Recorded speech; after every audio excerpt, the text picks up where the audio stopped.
culture, we've been limited to this brain. Everything has to happen up in the brain. And the brain has been taught what's right and wrong, what's acceptable and what isn't. I'm Heather Grish, and this is the Wisdom of the Body podcast.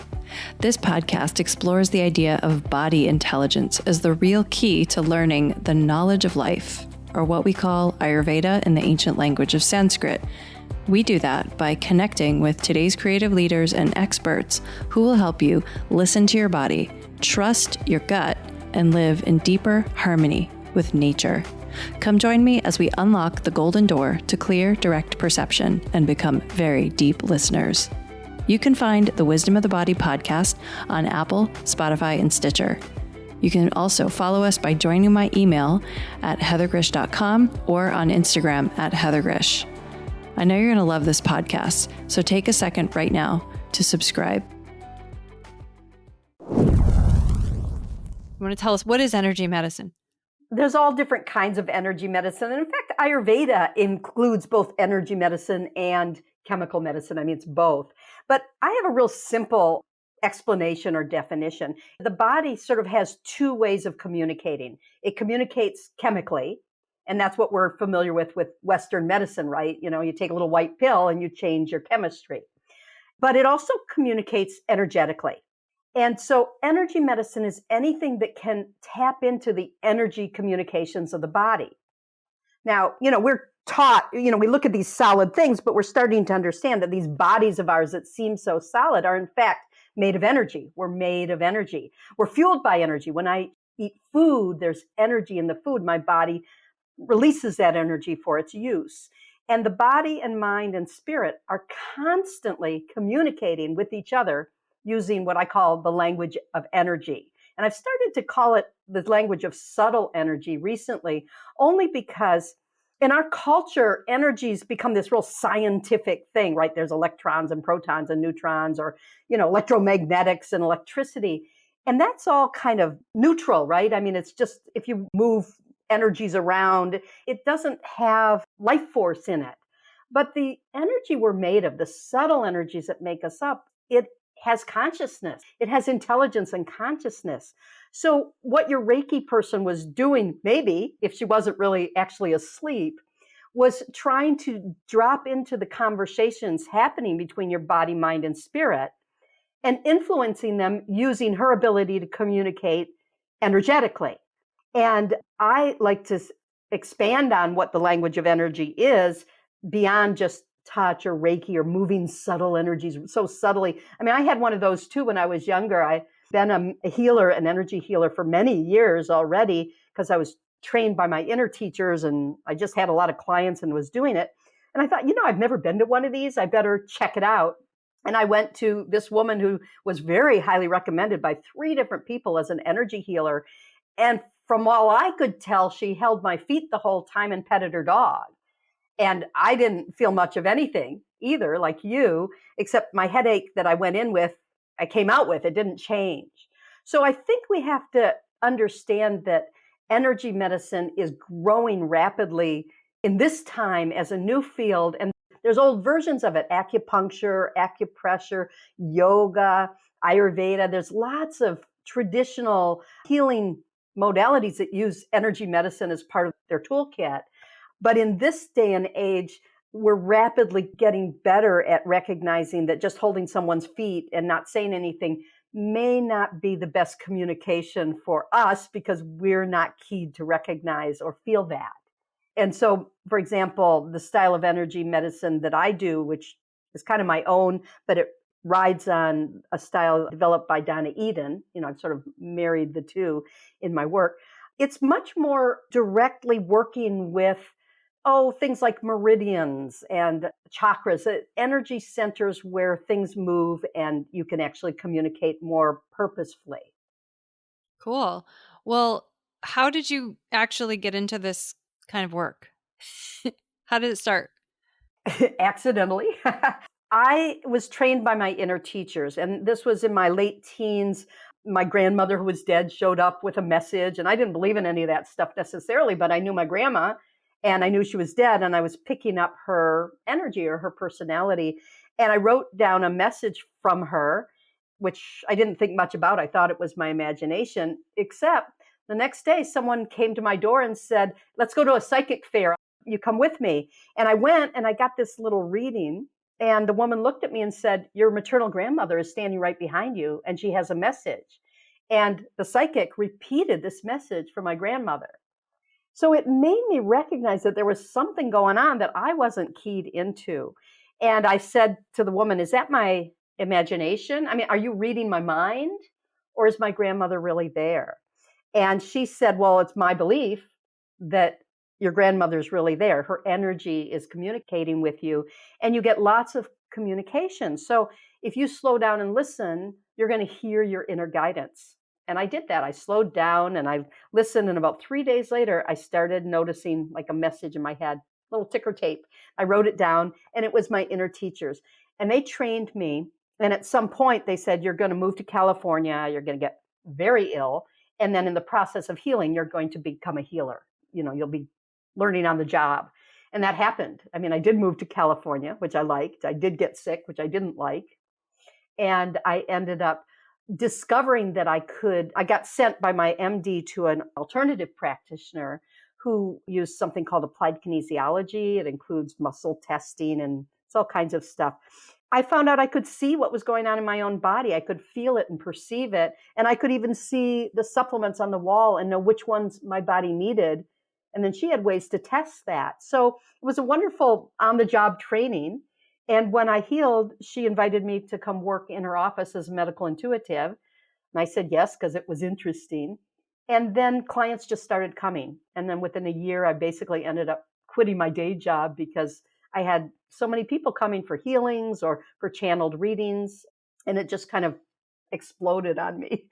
And I've been doing it for almost 40 years since then. So I've not really had a whole lot of voices in the head that I didn't recognize as, I guess, my own. And I would imagine that that could be really cool. But in some ways, I feel like I might be kind of freaked out if that happens to yeah, me. I wasn't, because the first approach was my grandmother, who I loved very much. And I really thought it was my imagination.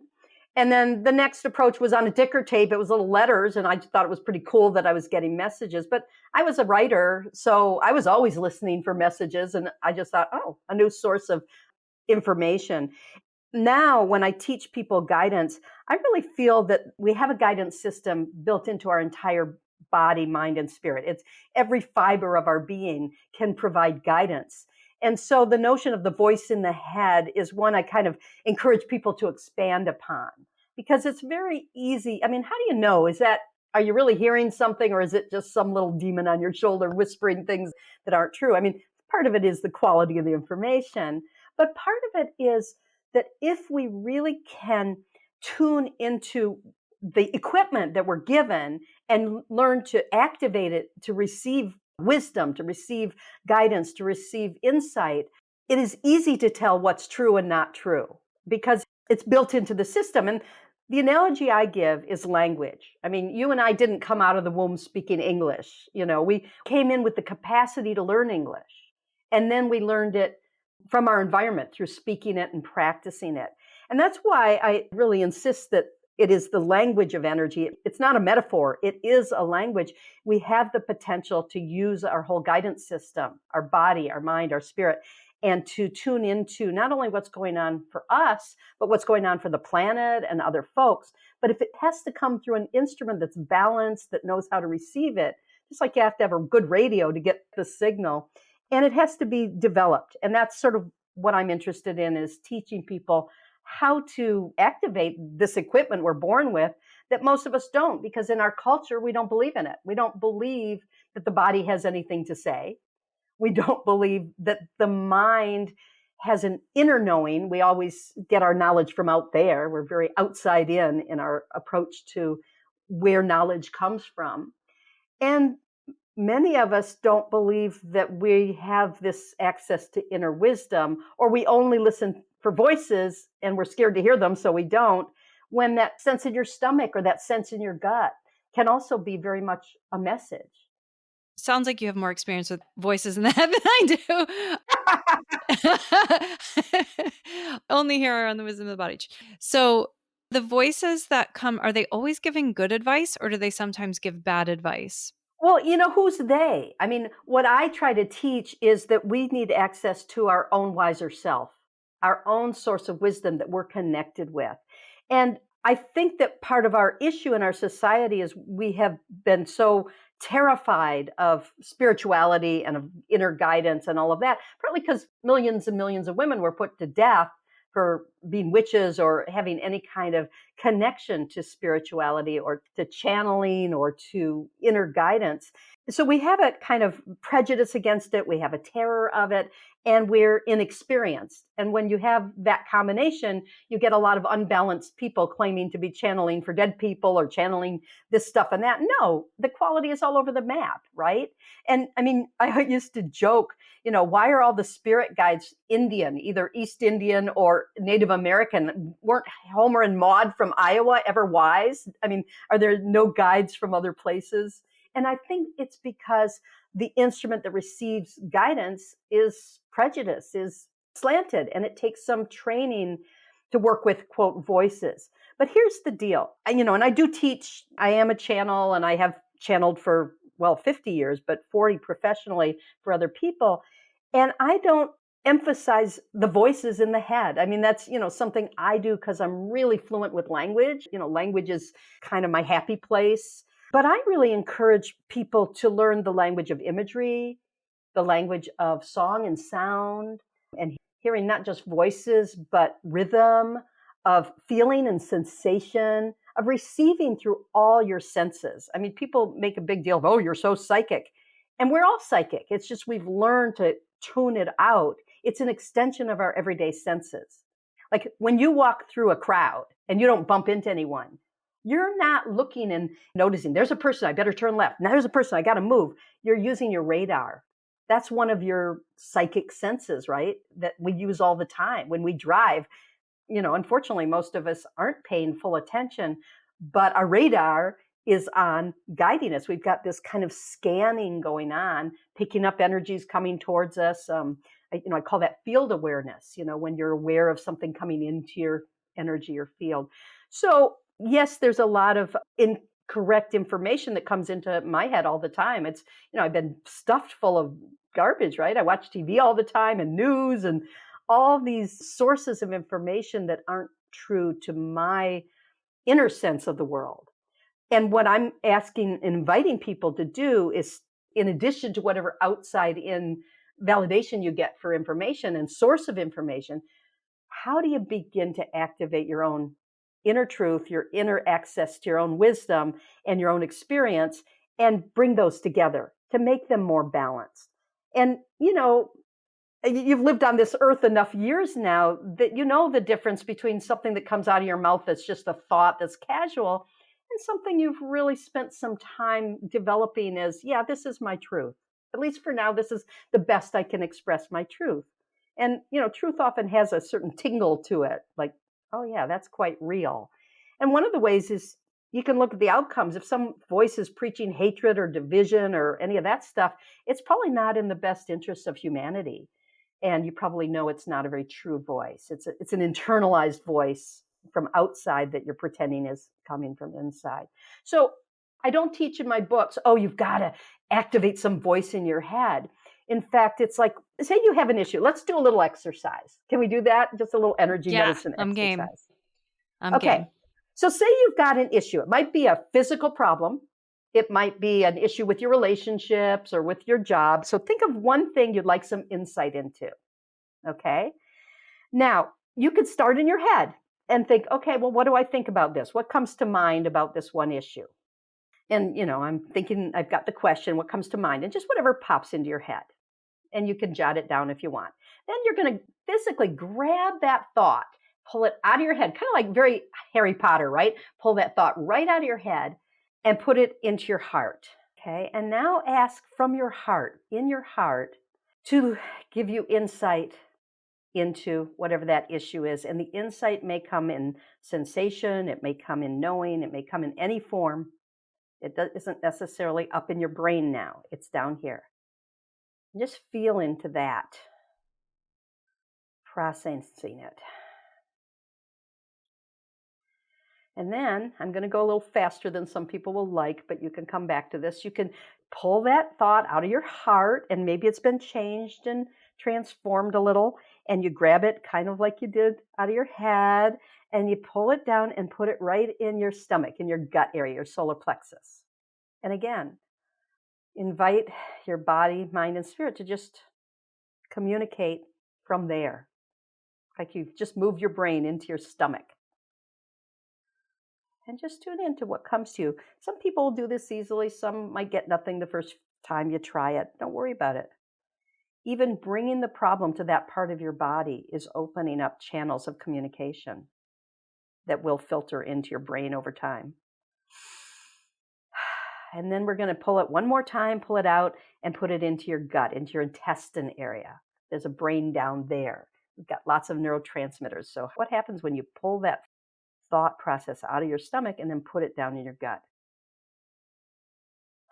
And let your gut show you something about that issue.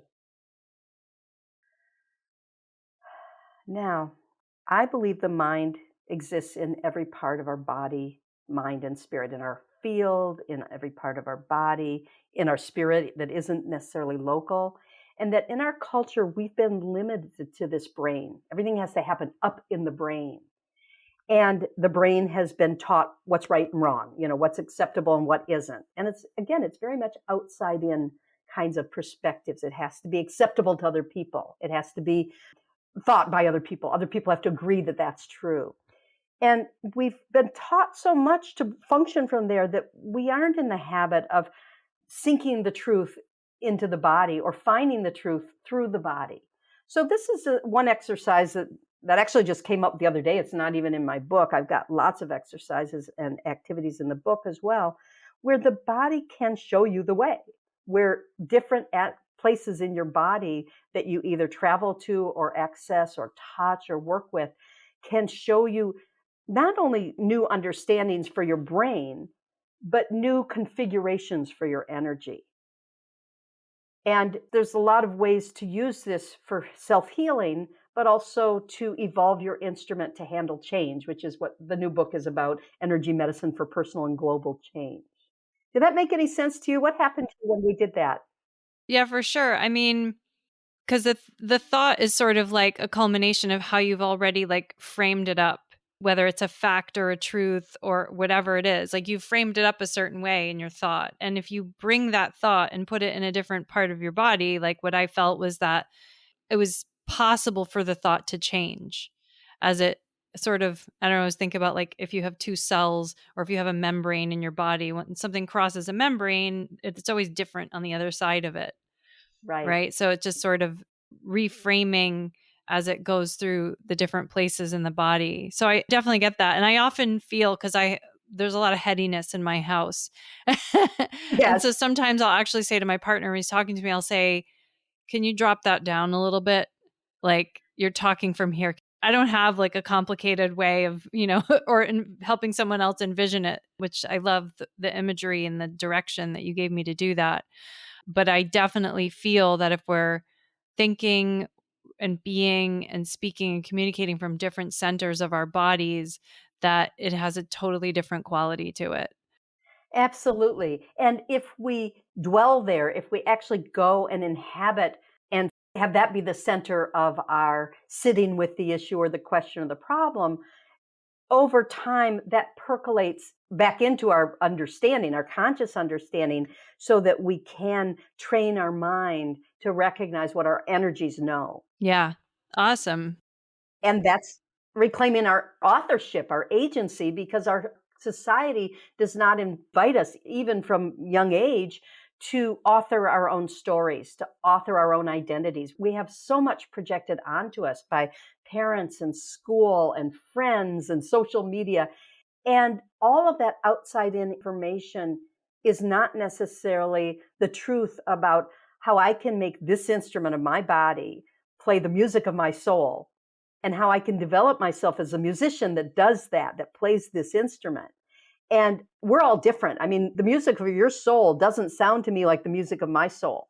And the music of someone else's soul, it's not the same song. It's not the same tone. It's not the same energy. But our society wants to homogenize us and say it's all the same. Electrons, neutrons, protons, whatever that stuff is, it's all the same. And it can be brought into a generic understanding. And I just don't think you're generic. And I don't think I'm generic. And I don't think our stories are generic. And so it's not just about individuality. It is about, if I'm going to play this instrument, I have to understand that a violin isn't an oboe and an oboe isn't a flute, because if I'm taking flute lessons to play my cello, I'm not going to learn the skills I need. And so part of this style of energy medicine is reclaiming your cello or whatever your instrument is and really getting to know it intimately and lovingly. So it's not about someone, holding your feet and falling asleep or petting their dog. It's not about someone else doing something to you or even for you. It is a self-healing path of showing up for yourself over and over and having a very different kind of conversation and dialogue and participating in a different way with the creation of self from the inside out. So I remember, because I was a yoga teacher for many years, and I remember my teachers telling me, okay, you're going to learn the pose first. You're going to learn how to do the pose physically, how to put your body in the position and all that stuff. And then you're going to learn how to change the energy in the pose. Yes. And I remember I was like, oh, I see. So this idea of being sort of outside in versus inside out, like the outside in is the yoga teacher telling you, hey, put your body in this, do this, and then do this. And that's what's so interesting. Is like, I remember when I became a yoga teacher, I had to write down like 10 reasons why I loved yoga. Uh-huh. And I remember one of them was because I just want someone to tell me what to do for an hour and a half. Yes. Yeah. Yeah. And then if I looked back at that note 10 years later, I was horrified by that note Uh-huh. because I realized that I wanted to check out to do the yoga, right? Because I was like not in charge of my life and feeling stressed because I was not in charge of my life or whatever. But then Right. as I started to feel like I quote unquote was in charge of my life, whatever level that can get to, it was suddenly like I didn't want somebody to tell me what to do Right. anymore, you know? Right. And we just have this conflict in our society of, we want the 7-step program that tells you how to be shiny and beautiful and totally healthy. We want someone to tell us what to do, but they can't, because what we need to do is figure out how to inhabit the energy that makes the pose have any meaning to us. We have to be artists and creative with our own meaning, because we're making a web of meaning here with our lives and our storylines and our relationships and our lived experience. We don't take the resume with us when we die. What we take is how our soul has been enriched, if you believe in soul, how the soul has been enriched by lived experience. So no one can tell you how to do you, but they can sort of give you some forms that you can make with your body or with your mind or through the yoga that you then can invite awareness in through working with the energy. It's a way to get you to perceive energy, yoga. It's a form of energy medicine. And, what I do is much more contemporary because I didn't do so well with the tights, that we had to wear in our yoga class, the tight pants. That just didn't work for me. And also, I couldn't remember from one time to the next the exercises. And I mean, I took beginning yoga several times, beginning Tai Chi several times. I loved them over and over, but I couldn't get past that because I couldn't remember how to do the pose authentically enough or thoroughly enough to just be freed of it to go to the energy. And I finally discovered, oh, wait, you don't need the pose. You can create your own pose. What happens if you take both hands and put them on either side of your face? You cradle your face with your hands. Feel into that. Do that. Those of you who aren't driving or doing something dangerous, put your hands on either side of your face. You're creating a pose. And what's communicating when you do that? What are your hands saying to your face or your body? And what is your face or body receiving from your hands?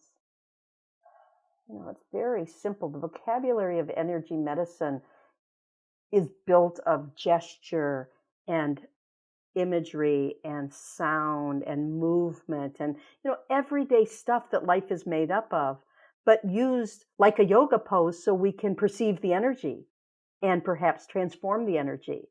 So it's a much more accessible, for me personally, more accessible vocabulary than the yoga poses, because I don't have to wear tights. And it's sort of stupid because I absolutely loved yoga, but just couldn't get very far with it. And in part because someone was telling me what to do. I wasn't thinking, what pose do I need now? I was doing the pose that the teacher was leading the class through. And this, all day long, we don't have the yoga teacher saying, now to do this, now try this, now support this. We have to develop that inner yoga teacher that guides us into what choices, what activities, what frameworks we are going to create that will allow our energies to really thrive, not just survive, not just heal, but thrive.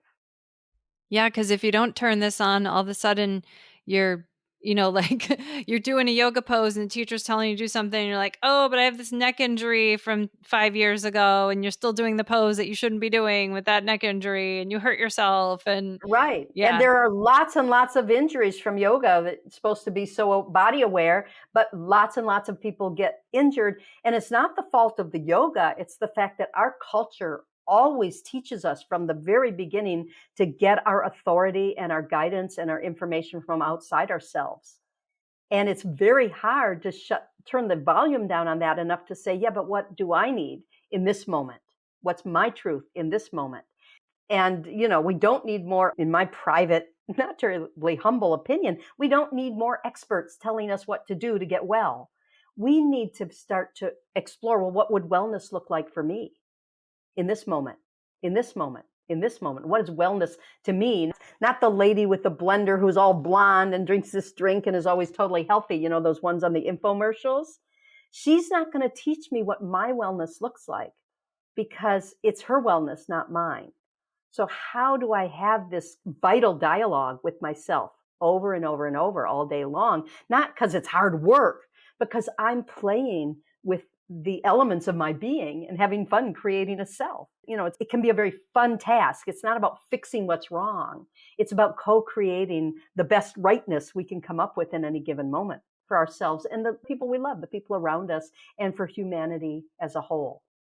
if people can learn how to move their own energy, how to work with their own energy and develop more of this inside out kind of being, then they participate in the dance. They participate in the healing rather than just like showing up and like, okay, tell me how to heal me, or give me that pill, or give me that exercise, or like whatever. Or Let the me shut diet myself plan. off. Yeah. Yeah, the diet plan. And I'll tell you, like, because I could just see a client as an Ayurvedic practitioner. I can be like, okay, you got this going on. I'd be like, okay, you need to eat this at this time of the day, blah, blah, blah. You need to do this kind of, morning routine. And this, like, because our treatment plans are quite elaborate. We could literally like design somebody's whole day for them. But it's at the end of the day, are you learning? But it's also challenging because when a person's in a sick state, they also Uh-huh. don't make the best decisions. Right, right. So So it's a that's a balance. challenge. Yeah. Yeah. Yeah. And it's totally a balance, but we live in a culture that is so, as you said, top down. The doctor tells you what to do and you try to do it. So then they start talking about compliance. Look, I don't have to have compliance if I'm saying, which book do I feel like reading? Because I can tap into my own desire, my own interests, and I can even try both of them. It's only compliance when someone says you have to read this book. And how am I going to motivate you to read this book that I say you need right now? And so that what I'm saying to all practitioners, and what I had to say to myself after spending thousands and thousands and thousands of dollars trying to get well, paying someone else to make me well, is not only do I have to participate, but I have to tune into my own motivations moment by moment, not just overall, yeah, I don't want to be fat, or I don't want to be sick, or I don't want to be, in pain, but what do I want? And how can I cultivate that in the choices I make moment by moment? And how can I get away from that voice that says, well, if you choose this, you're going to always be sick? I mean, I know people who eat a lot of sugar, they're not sick, because in their body and their system, Sugar works. Mine, it doesn't so much. A little sugar, and I think you and I are breaking up, and we're not even together. It's that kind of, that's what sugar does to my system. And I have to know that when I choose to go for something sweet, that I don't want to be around someone that I'm going to maybe feel paranoid around or something. So I think I don't have easy answers. What I do have is a whole lot of practices and a whole lot of thoughts about self-healing and how we participate in creating our own wellness in all different realms. And, in this book, I talk about, because it's focused a little on how we build resilience in order to not just withstand change, but to embrace it, to navigate the winds of change and really sail with those winds and really thrive within change, because most of us are being slammed with change right now. And I really look more deeply at different aspects that we build from the ground up. One is what I call gatekeeping, which is about the creation of self. It keeps the gates of self, your gatekeeper. It says, this is me, this is not me. And it controls your immune system. So gatekeeping, immune system stuff, all of that is befriending the self that define the part of you, the mechanism that says, this is me, this is not me, this is safe, this is not safe, this can come in, this has to stay out. We have to know how to work with that mechanism, because growing up, it gets a lot of false programming. And all of a sudden we're reacting to someone who smells like our third grade teacher, and they're perfectly nice. And we're saying, get away, I can't stand you, whatever. We have this gatekeeper. I look deeply into grounding and not just putting your roots in the earth, but how do you wick off excess energy like a grounding wire? And how do you bring in nutrients like the roots in the earth? And how do you anchor, like a boat's anchor is a form of grounding? And how do we center? Because if you're not centered in yourself, you're not grounded. So I go deeply into 6 different areas. It includes the flow of energies. It includes something called coherence. My parts have to work together. So I have one good lung, I have another good lung, but if they're not working together, I'm not healthy. So how do we work with the glue that holds us together, body, mind, and spirit? And then how do we work with exchange with the world, and our relationships with other energies, because we're being bombarded or caressed all day long by other energies, and how do we work with those? And then the radiance that animates us, how do we work with our own radiance? And I feel like diving into some of the core that underlies this notion of, participation and working with yourself, you begin to understand, oh, wait, I'm not in balance with the world. That's where I can do some work. And I give lots of protocols, exercises, explorations for each of these so people can figure out, well, what's my truth in this realm? And it builds your muscles for self-awareness and participation just by playing with all this stuff, right? Just like doing the exercise we did, pulling your brain Harry Potter style and putting it in other places builds the ability of your body to communicate from that place to you. It just creates a Yeah. stronger conduit. It's really challenging for most people because we're all carrying things, residue perhaps, if you want to call it that, from the past, and that we're projecting that onto the world. It's really sad to see how many people have such different beliefs Yes. about Yes. what reality is. Yes. And I think those beliefs form in the absence of direct experience with reality. I think when a kid sits in a classroom and doesn't touch objects all day long, and they're only 6 or 7 or 8, and they're not playing, they're receiving inculcation, information that the powers that be have decided to pour into their little brains, and then they're expected to kind of regurgitate it back. They're not learning how to connect in with their own reality. Even to the extent that, I see people getting sick and sicker and sicker, and they don't stop it because they can't even notice they're getting sick because of that untuned. And, lots of the addictions like alcoholism and drugs are like, I've got to shut the message up that I'm in pain or that I'm uncomfortable or that I'm in need or I'm in yearning. In shutting up the messenger, they're digging themselves deeper and deeper into the addiction.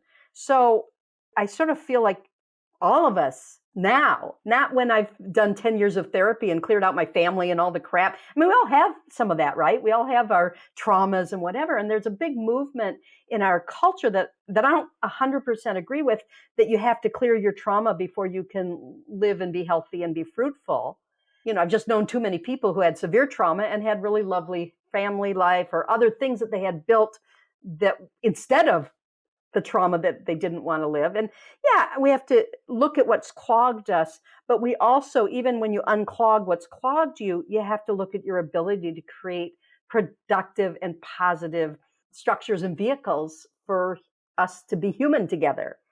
And so, yeah, there's all these beliefs I don't agree with, and they're coming off the internet, and they're coming off groupthink, and they're coming from places that aren't at all grounded in personal lived experience, because you've got 40 and 50 and 60-year-olds who barely know they've got a body, or they know they've got a body through their sexuality or other things, but who haven't learned to make that vital connection with themselves so that they can hear their own wisdom and know what's true and not true. And it's not an absolute truth. There's multiple truths. I talk in the book about how we're being asked right now to evolve from this either or binary thinking that's very much us versus them or black versus white, all these opposites. We're really trying to evolve into a more spherical awareness, like you take light and darkness, they seem like opposites, but if you take the sphere of the earth, every place on the earth is a different darkness and light, depending on where we are relative to the sun. So when we can hold more than one reality in our awareness, we have more wisdom than when you and I are going to duke it out. No, my understanding, no, your understanding. That either or opposite stuff that's happening a lot right now comes from people who never learned how to ground into this instrument and their own wisdom and the collective wisdom that comes through the instrument and use it. And, so the more we can teach our clients and ourselves, I've had a practice for almost 40 years now, and I came to see that I wasn't doing them a favor if I just laid on hands and fixed them and moved things and put them where they needed to go. Sometimes you need that. I can't massage my own back, and sometimes you need help. But if I'm not teaching someone how to encounter their own being and work with it more joyously and fruitfully, I don't feel like I'm quite doing my job. So I sort of see it more, all practitioners now are also educators. And not just, learn what I know so that you'll be happy like I am, because we all know secretly, well, wait a second. I'm happy on Tuesday, Thursday, and Saturday, but what about Monday, Wednesday, Friday when you don't see me? We all have that, right? Even the most together seeming person has their doo-doo. How do we connect? And my teachers talk about that. I have a whole chapter called Just Connect. How do we learn to do that? Just that. And in any moment you can connect. Take your hands and put them somewhere on your body. And your moment is going to be different than that person who's spouting politics. If you could get everyone having a political argument to put one hand on their heart and one hand on their solar plexus, that argument would die down very quickly. And they would start in with, well, what I really want is this. What I'm afraid of is this. What I'm yearning for is this. What I hate about this dialogue we're having is this. You make me feel X or Y, or I feel X or Y. And so how do we get ourselves out of this trouble that we've been in culturally because of this outside in imbalance? And I think the answer is we all need to activate our equipment and just have some experiences living from the inside out. Whether we change the whole world or not, it's a good start. Yeah, for sure. And it's like, I feel like people get caught in this like argument or, kind of intellectual, it's like a ping pong match, Yeah, yeah, and you can change it. You can change the right. ping pong match. Right. And you even think about ping pong, it can be totally fun if you're playing together with someone. But when it becomes super competitive and you're trying to thwart them and beat them, and it's not two people playing together anymore, it's two people trying to trounce each other, it loses its meaning. And I think that that's what we have to ask is, how can I help bring meaning into whatever I'm doing, whether it's taking out the garbage, arguing with a neighbor who has a different political view, or trying to converse, I shouldn't say arguing, trying to converse, or just sitting alone with myself and trying to have a moment. Do I go to my list of things I hate about myself that I need to fix? Do I go to this discipline I'm trying to learn that someone else prescribed for me? Or do I go back to what does this soul yearn for in this moment? What does this body, what do you want right now? And that's not voices in your head. If you put one hand on your heart and one on your solar plexus and ask your body, what's one thing you would like right now? And usually it's a one word answer. For me, it was take a breath. Mine wanted to burp. My body really wanted to burp. Yeah. And that's so simple and it's so accessible. You don't have to go get a doctorate in burping to give your body what it needs right that moment, right? Yeah. And how much strain goes on the body all the moments that you refuse to let the burp come because you're not listening to what you need right then. Yeah. And Legit health issue from not listening to the natural urges of the body. So this is kind of a weird question, but I wanted to ask you since we were talking about the topic of energy. So I'm in my 40s and, because I wrote a book about fertility, I tend to work with people who are my age or younger, but I have had some clients throughout the years who've been in upper age ranges. And certainly because many of us are going to be living many years in those upper ranges as more pharmaceuticals and technological advancements can keep us alive longer than 100 years ago. Right. A lot of us will experience living in the upper age ranges if we're not already there. And so my understanding is that as our bodies become less dense and watery as we age, that it really changes the experience of being in our bodies, that we feel different things, forget other things.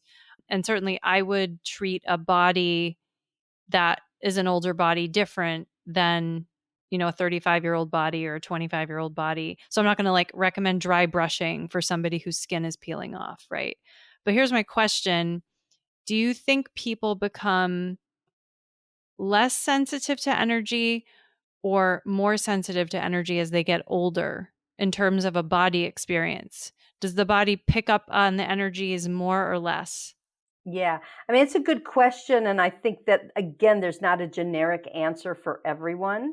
Some people who have practiced turning off their awareness of their body and, going for plastic surgery or whatever they can to hang on to an image of who they think they should be, they're not necessarily going to perceive their energy any better when they're older. They don't have that philosophy or that orientation. But, I just helped my mother, who was 97, out of this life. She died about a year ago. And I live with someone who's 81 and I'm 67. And I've got friends all along the spectrum, even very young friends, and worked with all age groups. And I think that it's not a more or less situation. It is different. You have a different orientation depending on what you're trying to use this instrument for. And, you have singers who they age out at 50 and, they're professional singers and they can't be professional singers because their voice at 50 doesn't sound like it did at 40 and they're too critical because they've learned that a good voice is only this style. The ones who can transform and say, I came to singing because I love singing. I love using my voice. If I can't use my voice, I can pull in an instrument or I can pull in a choir, who embrace different forms and different contexts for using the instrument. They're going to perceive energy better. They're going to be happier with the aging process. I mean, I love the 60s. I like them better than the 50s and the 40s and the 30s even. For one thing, I have an excuse to nap more and I have an excuse to move slower and I can use the old lady card when I want to. And all of those things really work for me. All the things that I felt ashamed of when I was younger because I'm very earthy and I move very slowly are kind of natural for my stage socially now. So I think that I want to answer a little differently or reframe the question. It's not that we become more aware of spirituality or energy as we age. It's that all of us right now in the year 2022 are being asked to awaken. The earth is asking us to wake up. The spirit realm, whatever you want to call it, is asking us to wake up. The implosion and collapse of systems that kept everything in a status quo is asking us to wake up. They don't work anymore. The old ways don't work anymore. We can be creative and contribute in our own ways. And a 65-year-old might contribute differently than a 40-year-old. And fertility goes your whole life if you don't think of the only fertility as making a human baby. If you're birthing ideas and birthing situations and, that birthing energy can take forms throughout your lifetime, then you don't ever lose your fertility. You might lose the speed at which you pop things out. You might lose the ease with which the number of naps you need after you've done a creative act, all of that. And sometimes you lose your relationship to wanting to create. Maybe now I don't want to create something new. I want to codify what I've already created in my life or something. So I think we have to take these questions apart because we're being asked to change in basic, deeper ways. It's not just a change in details and circumstances. It really is a metamorphosis. And, so questions we ask about the caterpillar just aren't true of the butterfly. They just aren't. So I think we are collectively changing, and I see young people are very attuned to energy. There's this new generation coming in. Oh my God, they don't need me as a teacher. They already perceive energies and they're not buying into the great, erasure of awareness that happened to us as we were coming up. Yeah, so it depends on, and it also is different in different cultures. Yeah. Why do you think there was this, like, in those generations versus Well, now? Why is it different now?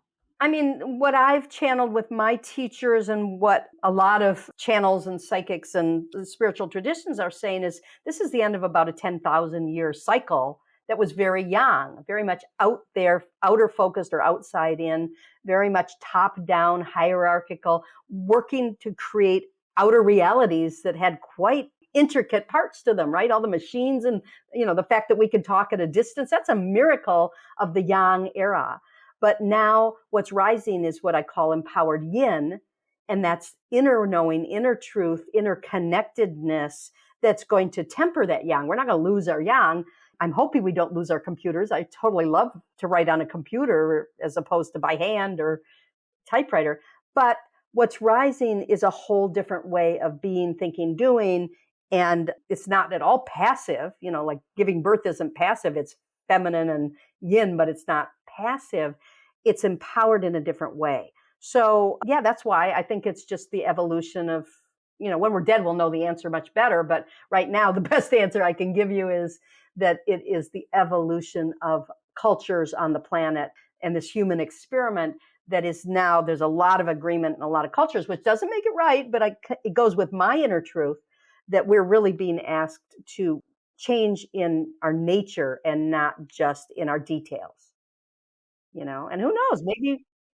I love that you said, we'll know better when we're dead because it just Right, seems like we're all just sitting here blind when we're alive in these limited minds, and that, like, when we merge back in with the universe, that we will have all wisdom and that we will have be part of the great knowing. I mean, yeah, we really can only understand so much while right, we are alive.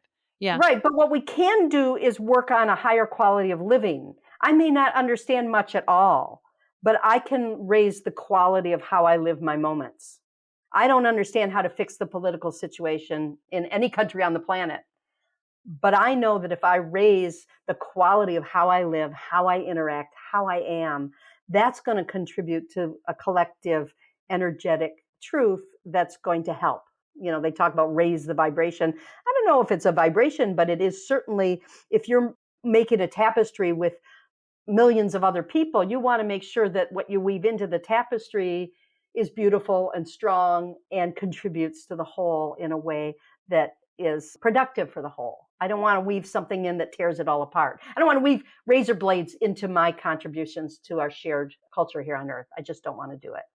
Yeah, maybe we've raised the vibration high enough. Yeah, I don't know. I Maybe mean, it's I'm already not sure high it's even enough. a high vibration. Good health sometimes is a lower vibration. Sometimes when I'm working on helping someone heal, their vibration's too high and frantic, and it has to be brought lower. And again, that higher lower is part of the hierarchical mind. That's the yang going out. So I just say, what is quality for you? And how do you want to live it? And how do you want to contribute it? Whether or not you're in physical pain. How do you want to do that? And the physical pain is usually from not connecting and not living your truth. And the more you live your truth and the more you connect, the more these things heal kind of miraculously. I mean, things that aren't supposed to heal can heal. And I've seen it over and over and over. And I can't take credit except for, being the person that suggests, hey, let's teach you how to connect. Let's teach you how to, make some different choices for yourself. Not my choices for you, your choices for yourself. And how can you do that? Ellen, final question today. What does the wisdom of the body mean to you? Okay, well, I think the wisdom of the body is actually for me the wisdom of the body and the mind and the spirit. Okay, I don't think my body's smarter than my brain, but I definitely know my brain's not smarter than my body because my body can, take over at any time. And I don't think my wiser self is wiser than the other two. So for me, the wisdom of the body, this is the instrument. If I'm playing Mozart on a kazoo, it's not sounding very nice. If I can get my instrument to be something that can do honor to the Mozart, then it's going to play better music. And that's the wisdom of the body, of getting the body, mind, and spirit to work together as a harmonious committee or whole. Beautiful. Thank you so much for being here today, Ellen. And please share with the listeners how to get in touch with you, how to learn about your books. Okay, so my website is ellenmeredith.com, and it's Meredith. So ellenmeredith.com, you can get access to all of the stuff that I offer. My books are available through any bookstore. You can order them online at Amazon or other places, indie books, whatever. And I have a YouTube channel that is Energy Medicine with Ellen Meredith. So lots of free stuff. And I teach on Shift Network. So you can put my name into Shift Network and find the courses that I offer there as well. Thank you so much for being here today. It's been so lovely meeting with you. It's been lovely meeting you too. It's been really fun. It's been so interesting to hear your perspective coming in a modality that is different, but of course in the same tradition, right? Yeah, for sure. If you are embarking on a fertility journey and are ready to have your mind blown about what your body is really capable of and how it's impacted by the environment, then check out my book, The Ayurvedic Guide to Fertility. You can actually download the introduction to the book for free on my website at heathergrish.com. That's Heather, GRZYCH.com.